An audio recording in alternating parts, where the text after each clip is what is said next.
I've been shooting on the Canon C70 since like May of 2021, and I've owned it since September of 2021. So I've been shooting on it for like a year and a half now, and it's just gotten better and better. Now I've been doing this for 12 years and I've owned a lot of cameras, and no camera that I've ever owned has like gotten better with time. This is one of the first cameras that I've had that's literally gotten better as a camera the longer I've had it. Let me explain a little bit. I started using this camera because of what it could offer me, not only from the form factor of it, but just everything that is contained within it. Now there are some things with this camera that I don't like, and I'm gonna get into that. I'm not just gonna talk about the goods, and I'm not gonna sound like a Canon fanboy this entire video, but I'm just gonna say there's more good than bad in my experience. Now let me explain why I bought this camera. Now, if you're not familiar with what I do, I'm a commercial cinematographer. I do a lot of stuff from small to large scale. So sometimes I'm shooting like a really small run and gun shoot for a e-commerce brand. I do a lot of stuff in music as well. So I shoot music festivals, I shoot for artists specifically, and I travel with them. I go on tours and I'm documenting everything from just the lifestyle on the road to the actual show itself. This camera has been able to handle every facet of production that I work in. When I was in the market for a new camera, I really wanted something that not only had a good form factor, something that I could shoot with either when it was completely stripped down or I can build it out for like a proper commercial job, but I also wanted more of the cinematic features that are packed within that camera that maybe the A7S doesn't have, or some other mirrorless style cameras. Now the C70 is the entry-level cinema camera for Canon. The best way to put it is this is the Komodo for Canon. Red has the Komodo, that's their entry level. Canon has the C70. So let's start with the main features. The main features that everyone looks for in a camera is the resolution and the frame rates. It shoots 4K, and it shoots 4K throughout. So I can shoot 4K 24 frames and I can shoot 4K 120 frames. Now, the reason I didn't buy a Komodo was because you can shoot 4K or 6K up to a certain amount. But every time you go to higher frame rates, like if you want to shoot 120 frames, I believe you have to go to 2K. And every time you drop resolution on a Red, you're dropping the amount of sensor that you're using. So I can shoot all of these frame rates at 4K using the full Super 35 sensor in the Canon C70, and that was a big feature for me just because I've been shooting on Red for like 10 years. I used to own a Red Epic, and I always hated when I was shooting on Scarlet, for example, and anytime I wanted to boost the frame rates, I had to drop the resolution, and I'm losing sensor size every time I do that.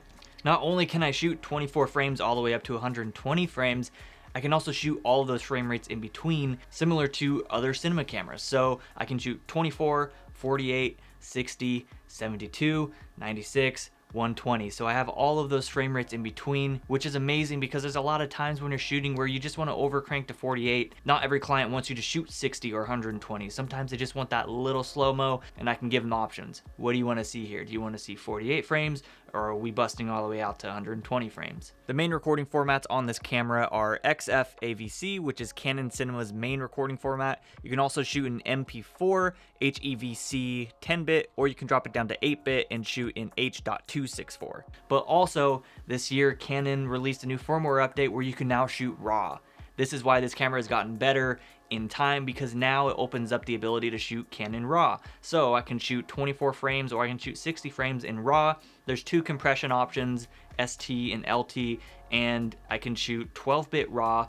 The compressions are actually very reasonable, so I'm able to shoot a full day of interviews or whatever shooting in RAW, and I have no issues. I don't have to worry about like, oh shoot, I'm gonna run out of cards like all the time. In this camera, you're getting the cinema compression options for the most part that the C300 and the C500 have. Obviously limited, kind of like the Komodo where you have 3 compression options, but with this you've got long GOP and you have intraframe. I pretty much never shoot intraframe. That's the least compressed, is 410 megabits per second. Of course it looks amazing, but it's just so much data. So I usually shoot the lower one, which is like 180 or something. I'll put it on the screen, but I've never really noticed a terrible loss in quality by doing that. And then anytime I shoot in RAW, I usually do RAW Light, which is still absolutely incredible, and I think it shoots around like 210 megabits per second, something like that. So it's obviously more compressed for a raw file, but still incredibly manageable. There's so much information in the clip whenever I'm coloring it, and it's really nice to work with. One of the biggest selling points for this camera is its DGO sensor, which stands for dual gain output. And essentially what this does is it records at two gains. One of them is grabbing all of the information in the highlights, and the other is grabbing all of the information in the shadows. It blends the two, and it gives you up to 16.5 stops of dynamic range when you're shooting within the native areas of this camera, and it helps produce a very balanced image. This has been very useful for me, especially when I do music festivals, because a lot of times you're shooting at night and you're trying to expose for both the stage and lighting and the crowd, but also there's flames flying around. So you need to expose for the flames, which brings your image down, and you usually lose all of that information in the shadows, but I'm still able to maintain all of that. So this has been one of my favorite live event and music cameras for that very reason. Talking about the camera itself, it has all of these custom function buttons, which when I bought the camera, I didn't think I would use as much as I do, and now I can't imagine not having them. Being able to map these buttons and toggle on and off different tools like your waveform and your false color, your LUT, is incredibly crucial whenever you're shooting a lot of run and gun stuff. It has up to 10 stops of built-in ND. Being able to add ND to my shot with the press of a button just makes my life easier.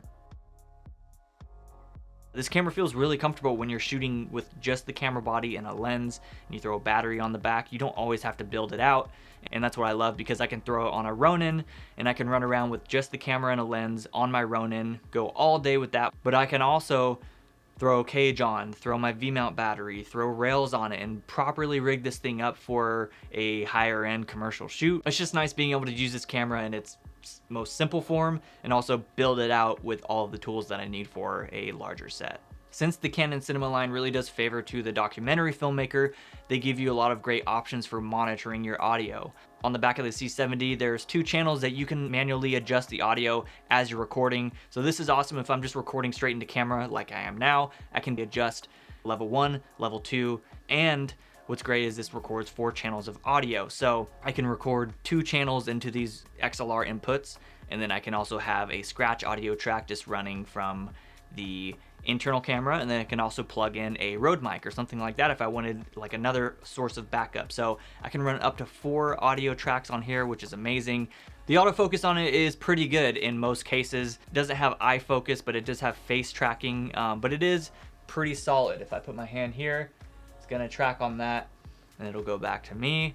And I can also put it on face detect, so it'll track my face, and if I leave the frame, it'll stay focused on where it was at until my face comes back in, and it'll lock it back in. So the autofocus is really nice to have, because again, if I'm doing a lot of run and gun shooting, I'll just throw autofocus on, especially if I'm kind of shooting wide, it's bright outside, and I can get some pretty good results. I can do a lot of push-ins, and it's gonna smoothly track with that. But when it gets a little darker, sometimes it struggles. Sometimes if there aren't high contrast areas, it kind of struggles with pulling the focus. But the fact that I have that autofocus on this camera is huge for a lot of situations that I find myself in.